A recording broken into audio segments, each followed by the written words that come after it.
કુદરતના ઘરનો કુડા માળીના ઘેરના છોકરાનો હતો. ભાઈ આ છોકરાના કુદરતના ઘરનો કોડ હતો. આ માળી એવું બોલ્યા કે મારી ભુવા તો 10 વર્ષથી આવે છે. ભાઈ ભુવા તો 10 વર્ષથી આવે છે, પણ કોઈ મને કોઈ પરફેક્ટ રિઝલ્ટ મળતું. અને માળી આપણે રબારીનો વાત કે હું ભો છે માળી રિઝલ્ટ આલે દેરું મોનું ને કે ન મોનું.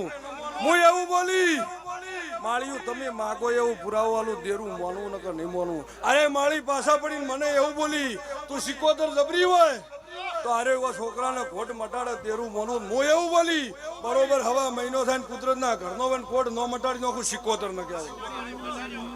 ભાઈ પછી ઓયને માળીને ભક્તો જે ખુરશી ઉપર નતા બેસી ગયા હતા, મોસમ નતા બેસી ગયા હતા, હું એવું બોલી કે બરોબર વચ્ચી ધોણીને ઘેર હેડું અને તારા ભાઈઓને કદાચ હાજા ઘોડા જેવા નોકરું મારું નામ શીખો. 10 લાખ રૂપિયા ખર્ચો કરતા હતા.